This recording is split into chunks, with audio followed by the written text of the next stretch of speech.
Le soleil, c'est presque midi. Le soleil perce la surface et ses rayons lumineux convergent avec un point blanc là, à 20-30 mètres de profondeur. On est à l'eau ensemble avec René Euzet. Les cachalots, eux, ont sondé, ils sont à 1000 mètres, ils ont disparu. Nous allions renoncer à la plongée et rentrer sur le bateau et tout d'un coup, un cachalot nous a vus de loin alors que nous, on n'a même pas perçu.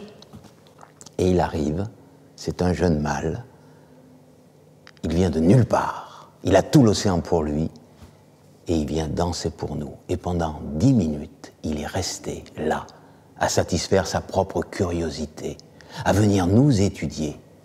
Et mieux que ça, après avoir fait tout un ballet, des arabesques incroyables qui montrent qu'il souhaite nous apprivoiser, il a utilisé envers moi, vers moi, cette expression sonore spécifique,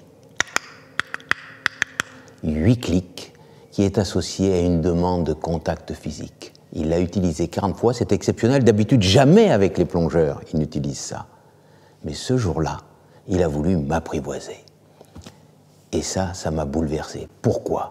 Parce que ça montre que nous, les hommes, nous n'avons ni le monopole de la curiosité, ni le monopole d'avoir envie d'apprivoiser d'autres espèces, de s'intéresser à l'altérité et pas que à son petit monde strictement utile à sa survie.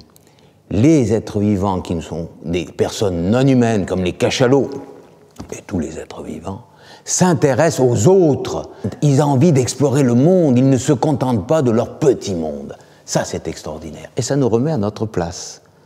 Et ce dialogue, donc, avec ce cachalot, avec René, nous a remplis d'une joie profonde. C'est la première fois que ça vous arrivait? Ah oui, et c'est unique, c'est assez unique. Les cachalots s'intéressent aux plongeurs, ils s'intéressent aussi aux bateaux, ils explorent. Mais ce jour-là, il y avait beaucoup plus. Parce que habituellement, ils n'utilisent pas ces expressions sonores, ils ne restent pas aussi longtemps. Habituellement, c'est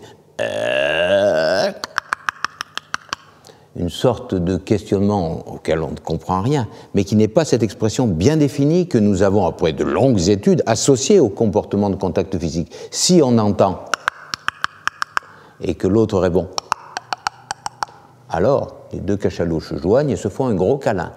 Et là, pour la première fois, et je pense la dernière fois, ça fait plus de 8 ans qu'on nage avec eux pendant des semaines chaque année.